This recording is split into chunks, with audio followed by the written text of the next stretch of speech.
Welcome to the 2026 Annual Economic Outlook. My name's Michael Brown, Principal U.S. Economist here at Visa. As we turn the page on this year and look ahead to 2026, it's shaping up to be a year of divergence here in the U.S. economy. Today, we'll highlight the 5 key factors to watch as we look ahead to growth next year. Beginning with demographic headwinds, the golden years are here.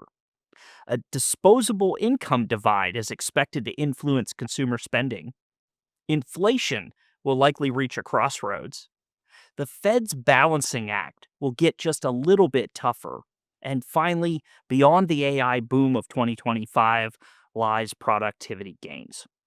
Let's begin talking about the demographic headwinds. We have an aging population here in the U.S., and as a result, we have a lot of baby boomers retiring next year and into 2027. The implication is the supply of labor is likely to grow slower next year.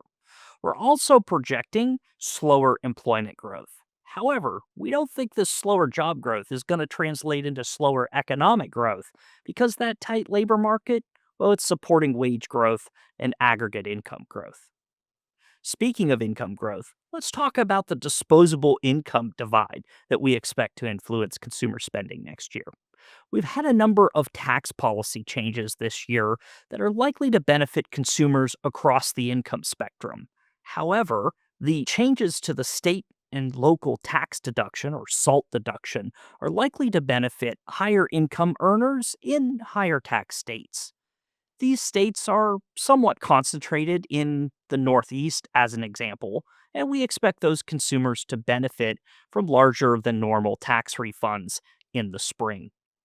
At the other end of the spectrum, we do expect middle-income consumers to benefit from some of the tax cuts, but maybe not as much as the affluent. As a result, we're likely to see continued differences between affluent spending and those in the other parts of the income spectrum. We also expect inflation to reach a crossroads next year. Inflation remained elevated for much of 2025, and while it will ease a little bit throughout the course of next year, we do anticipate some aspects of inflation to remain sticky. That tight labor market I talked about, well, the byproduct is services inflation is likely to remain elevated and as a result keep inflation a little bit higher than what the Federal Reserve would prefer. As we turn to our fourth theme, it really revolves around the Federal Reserve and their delicate balancing act of maintaining maximum employment and also keeping inflation in check. We're expecting 3 rate cuts from the Federal Reserve next year, likely in March, June, and September, all 25 basis points. This should bring down short-term interest rates, and the fact that they're no longer reducing their balance sheet should help to bring longer-term rates down. Maybe not as much as short-term rates, but the steeper yield curve that will result, we think will open up a little bit more lending in the economy next year. Finally, our fifth theme revolves around the AI boom and its productivity gains. AI investment really surged in 2025, a trend we expect to continue next year. However, we also think that some of the positive effects of AI investment, such as doing more with fewer workers, is likely to benefit companies in the year ahead.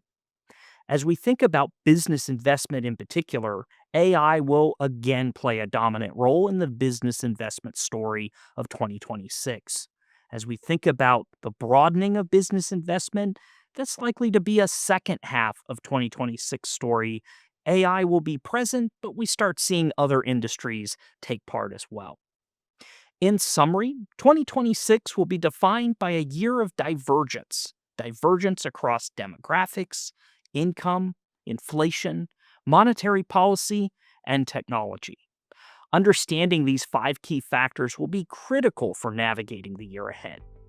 Thank you for joining us to explore our outlook for this year. For more insights, visit visa.com/economic insights. We wish you all the best in the year ahead.